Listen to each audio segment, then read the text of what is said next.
Fraud के देखो दो टाइप होते हैं, मिस रिपोर्टिंग और मिस अप्रोप्रिएशन।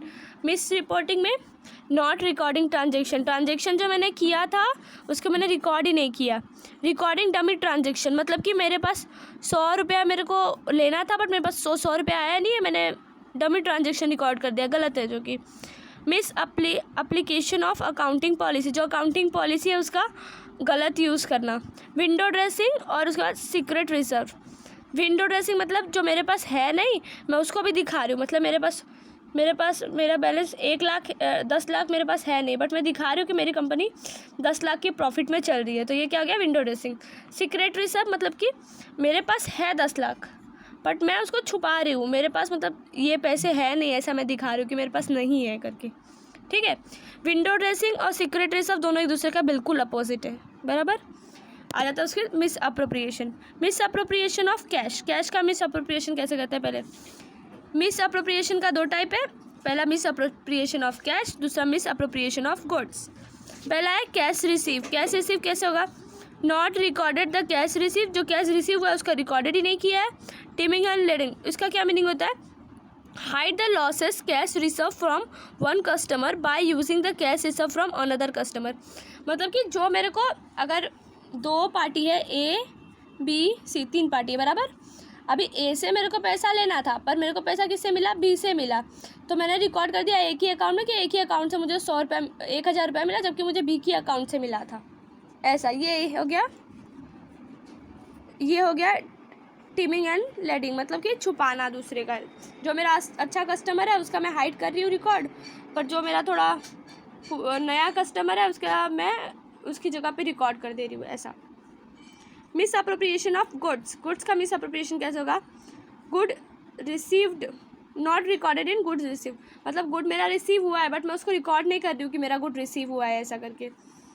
गुड डिस्पैच्ड मतलब जो मैं गुड जो भेजने वाली थी वो मतलब डिस्पैच हुआ है, रिकॉर्डिंग द डमी रिकॉर्डिंग किया कि हाँ ये डिस्पैच हो गया है।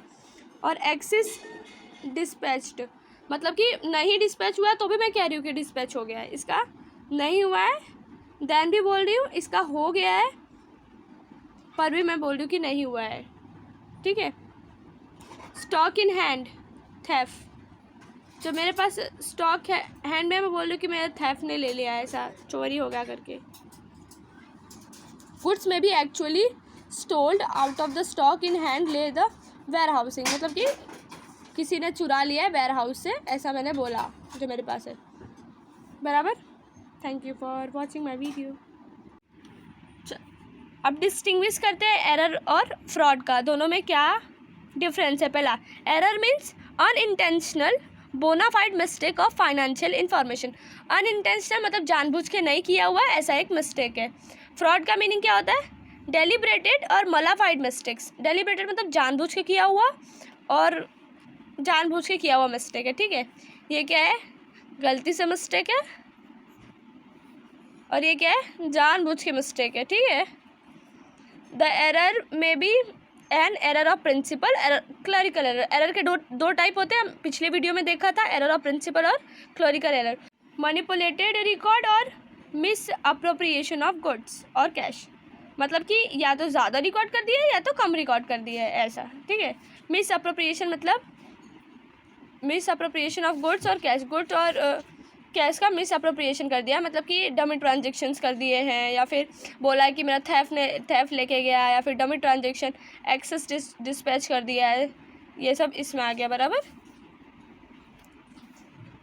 एरर में be detected by going back through the steps involve the preparing trial balance. Error deduct हो जाता है जब पता चल जाता है, जब हम लोग ट्रायल बैलेंस बनाते हैं, तभी ट्रायल बैलेंस बनाते हैं, उसी टाइम पे एरर का पता चल जाता है।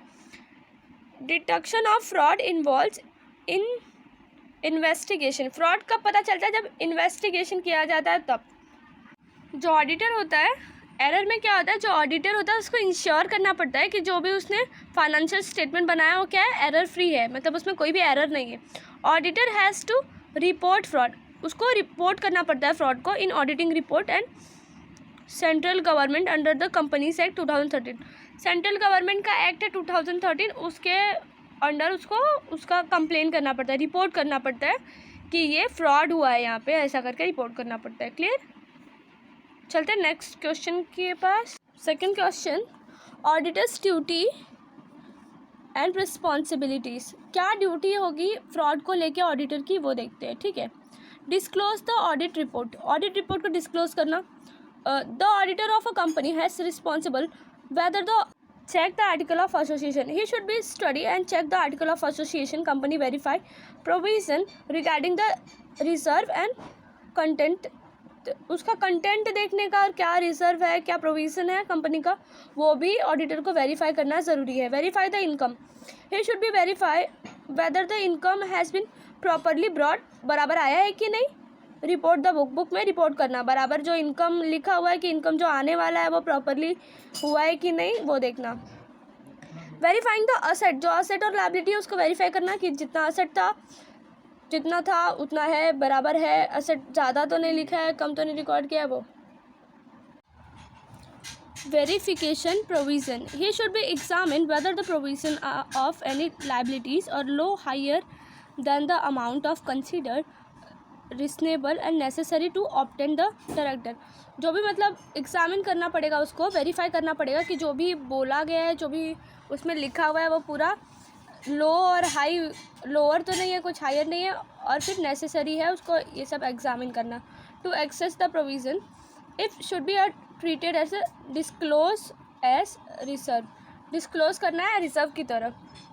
Verify the closing stock. जो क्लोजिंग स्टॉक अपने पास बचा हुआ रहता है, लास्ट में जो चीज़ें बच जाती है ईयर एंडिंग में, वो हो जाता है क्लोजिंग स्टॉक, उसको भी एग्जामिन करना ज़रूरी है। Disclose change of method of the accounting. He should be see whether there is any change of method of accounting. जो मेथड ऑफ अकाउंटिंग यूज़ करते हैं उसमें कोई चेंज तो नहीं आया है। In this method changing depreciation amount of foreign exchange and transactions so on. If there are any such a change, अगर उसमें कोई भी चेंज होगा, the information such a change its effect on the profit for the year should be disclosed. जो changes आया है वो profit जो हुआ है उस ईयर का, उसमें क्या उसमें असर किया वो दिखाना ज़रूरी है। द इंस्टीट्यूट ऑफ कैरेक्टर accounting of India is laid down the responsibility of the auditor error and fraud. किसमें है? ऐसे 240 में इसके बारे में दिया हुआ है, एडिटर और एरर और फ्रॉड के बारे में। Auditor responsible to relating the fraud and auditing financial statement as follows. ये सारे हैं, इन सब यही सब रिस्पॉन्सिबिलिटी है फ्रॉड और एरर के बारे में। पहला, basic responsibility of management. Management is a basic responsible for the provision and dedication of error and fraud. It is for management and establish the good accounting and internal control system, provision the death or error। जो भी death और error हुआ है उसके बारे में clarify करे जो मैनेजमेंट है उसका, और उसको बाद में सुधारे। ये किसकी ड्यूटी है? ऑडिटर को ये सब क्लियर करना पड़ता है। Incidentally objective of the audit. Dedication of error and fraud only object of audit in incidents based the objective responsibility whether the account is true और फेयर। चेक करना है अकाउंट ट्रू और फेयर है कि नहीं, इसमें कुछ गलती तो नहीं है। However if the account are to be true and fair there must be free from the major error और फ्रॉड। उसको चेक करना पड़ेगा कि जो भी अकाउंटिंग है, जो भी अपना बनाया अकाउंट्स, वो सब एरर फ्री होना चाहिए, एरर और फ्रॉड नहीं होना चाहिए उसमें। Possibility to non detection due to इनहेंस ऑफ लिमिटेशन ऑफ ऑडिटिंग। क्योंकि लिमिटेशन होता है ऑडिट के काम में भी, तो it is possible to some error and fraud में भी रिमेन अनडिटेक्टेड। मतलब ऐसा भी हो सकता है समटाइम कि कोई ऐसा एरर और फ्रॉड है जो कि डिटेक्ट नहीं हो पाता है बिकॉज ऑफ प्रोविज़न, कि मतलब कुछ लिमिटेड प्रोविज़न है जिसकी वजह से नहीं हो पाता, पॉसिबल नहीं होता है। This does not implied the auditor has to failed in his duty. तो ऐसा नहीं होगा कि ऑडिटर अपनी ड्यूटी से फेल हो गया। So long the auditor take responsible care of following base of the principle of auditing. तो प्रिंसिपल ऑफ ऑडिटिंग से जो भी ऑडिटर के हिसाब से सही होता है वो व्हेन सर्कमस्टांसेस इंडिकेटेड एरर और fraud.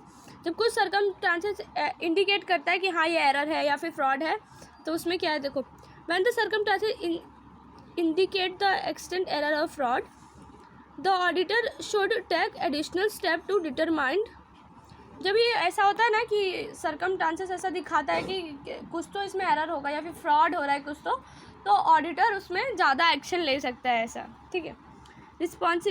Report to central government को रिपोर्ट करें।